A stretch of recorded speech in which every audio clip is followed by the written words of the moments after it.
Merci chers téléspectateurs d'Afra Info 243 de nous avoir choisis pour vous informer journalièrement. Les axes routiers Sake-Kichanga et Sake-Massissi Centre sont désormais réouverts à la circulation de personnes et de leurs biens grâce à la force régionale de l'EAC. C'est ce qu'a révélé le commandant des troupes burundaises de la force régionale, le lieutenant-colonel Zinu Disma, le jeudi 20 avril, lors de sa descente effectuée avec la presse congolaise et kenyane dans la localité de Kilolirwe en territoire de Massissi, province du Nord Kivu. Située à plus de 50 km à l'ouest de la ville de Goma, cette zone est accessible après le retrait du terroriste du M23. Nous avons pu ouvrir les routes Sake, Kilolirwe et Kichanga-Mweso et Sake, Mushaki, Massissi, Centre. Nous avons récupéré les vaches et les moutons volés à Nyamitaba par les groupes armés. Nous avons aussi remis ces chèvres et des moutons volés à Kisingiri, a-t-il fait savoir. La descente du commandant des troupes burundaises de l'EAC à Massissi intervient au lendemain de la déclaration de la société civile du Nord Kivu alertant sur la présence des terroristes du M23 RDF dans les zones qui seraient placées sous le contrôle de la force LAC. Il est à noter que certains habitants des entités où l'on annonce le retrait des terroristes du M23 RDF affirment que quelques combattants ont simplement changé leur tenue pour se camoufler au sein de la population civile. Se disant être les garants ou bien être les bergers des vaches des Makenga, il vient d'être surpris avec une arme AK-47 par les résistants de l'autodéfense à Kabindi. Autre nouvelle, dans un message alarmant sur la situation de la province du Maniema, rendu public à Kindu ce vendredi 21 avril 2023, les clergés du diocèse catholique de Kindu dit exprimer sa crainte sur le projet de cantonnement des terroristes du M23 au Maniema.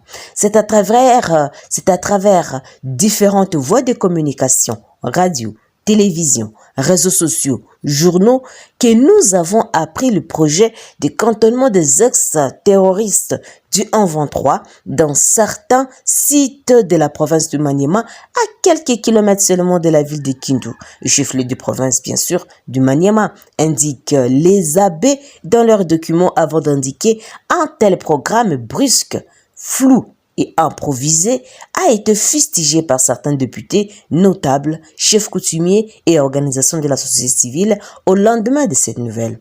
Face à cette situation, nous exprimons également notre crainte de voir présager la conception d'un projet cachant une réalité obscure, poursuivent les prêtres, et d'ajouter que plusieurs questions demeurent.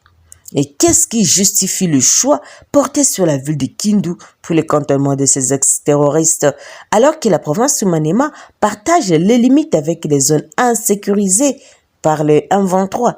Que vise le gouvernement national en cantonnant ces ex-terroristes à Kindu? Au regard des erreurs sémées depuis des années, quelle garantie donne le gouvernement national à la population du Maniema par rapport à sa sécurité et son avenir? Car dit-on qui boira, une telle décision ou projet face à l'insécurité généralisée qui se vit actuellement au Maniema et non encore maîtrisée présage le pire. Les questions de ce genre étant légion, nous rappelons que les souvenirs malheureux et douloureux de nos compatriotes du Nord Kivu nous poussent à voir le mal de loin et à les repousser. Faudrait-il que les sangs coulent encore au Maniema? Se demande le prêtre et de proposer aux autorités nationales à prendre le temps qu'il faut avant d'exécuter ce projet de cantonnement des ex-terroristes du M23 et c'est en prenant en compte les réactions, les propositions de la population dans sa représentation. Et ce qui éviterait des conflits et des conséquences plus désastreuses demain, ont-ils indiqué. Les terroristes du M23 seront précantonnés à Kichanga avant leur cantonnement près de Kindu, a annoncé Félix Antoine Tshisekedi, le président de la République, la semaine dernière, avant que la nouvelle ne soit confirmée par le président de la République. Les rumeurs sur le cantonnement de ces terroristes du M23 près de Kindu avaient été à l'origine de nombreuses protestations à travers des déclarations et les actions non violentes à travers la province du Maniema. Autre nouvelle.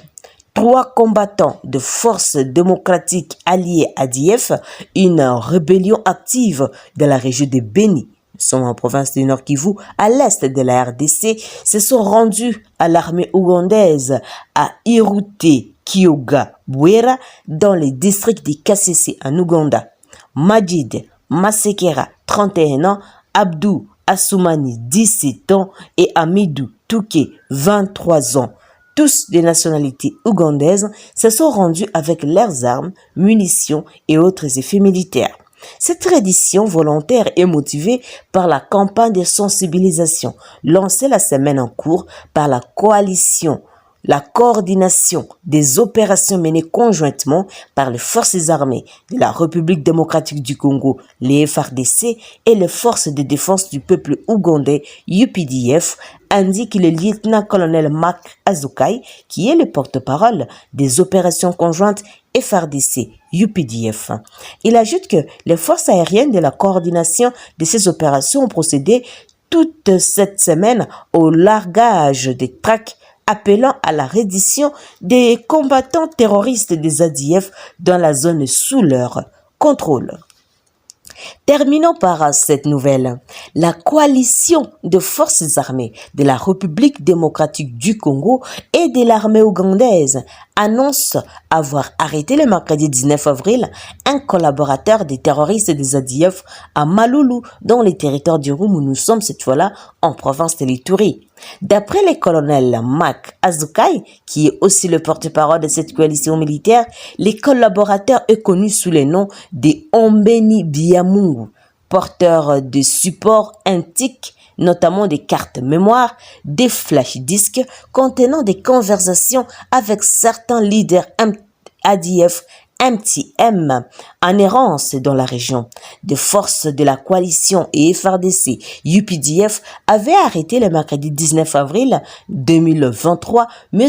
Ombeni Biamungu, collaborateur des ADF MTM résidant à Maloulou, chefferie de Bahema Mitego, en territoire du Rumu, détenant sur lui des supports antiques, notamment des cartes mémoire, des flashs, des flash disques, ainsi de suite, contenant des conversations de ces leaders en errance dans la région Liton, dans une dépêche parvenue à Politico.cd ce vendredi 21 avril 2023. C'est une énième arrestation des collaborateurs des ADF dans les territoires du Rumu où ces rebelles subissent des pressions militaires de 2 armées. Chers téléspectateurs d'Afro Info 243, merci à vous de nous avoir suivis jusqu'à la fin. N'oubliez pas de vous abonner, de liker, de partager et de nous laisser un commentaire. Je suis Santi Chisenga, depuis la province de l'Ituri, pour Afro Info 243. D'ici là, portez-vous bien et à la prochaine. Au revoir.